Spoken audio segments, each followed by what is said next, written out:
সর্বজনীন pension scheme সংক্রান্ত প্রজ্ঞাপন বাতিলের দাবিতে শিক্ষকদের লাগাতার আন্দোলন অষ্টম দিনে গড়িয়েছে। আজও ক্লাস পরীক্ষা বর্জন করে কর্মবিরতি পালন করছে দেশের সকল পাবলিক বিশ্ববিদ্যালয়ের শিক্ষক কর্মকর্তা কর্মচারীরা। নতুন পেনশন ব্যবস্থা প্রত্যাহার, শিক্ষকদের বেতনে সুপার গ্রেড প্রদান ও স্বতন্ত্র বেতন কাঠামোর দাবিতে শিক্ষকদের আন্দোলন অব্যাহত রয়েছে। এদিন নিয়মিতভাবে ঢাকা বিশ্ববিদ্যালয়ের কলা ভবনের নিচ তলায় অবস্থান কর্মসূচিতে যোগ দেন শিক্ষকরা। দাবি আদায় অনড় থাকলেও সরকারের সাথে আলোচনা ইতিবাচক বলে জানান শিক্ষক নেতারা। ঢাকার বাইরেও অব্যাহত রয়েছে শিক্ষকদের ক্লাস পরীক্ষা বর্জন কর্মসূচি।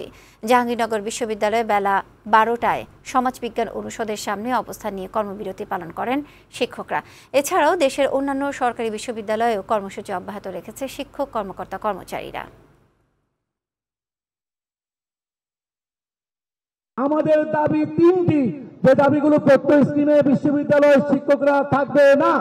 আমরা আমাদের সুপার গ্রেড, যেটা 2015 সালে বলা হয়েছিল যে আমাদের সুপার গ্রেড দেবেন, আমরা সচিব মর্যাদার, সিনিয়র সচিব মর্যাদার যে পদটি, আমরা তো নতুন কিছু চাচ্ছি না, সেটা তো সিদ্ধান্ত হয়ে আছে। আর আমরা উচ্চতর স্বতন্ত্র বেতন স্কেল চাচ্ছি।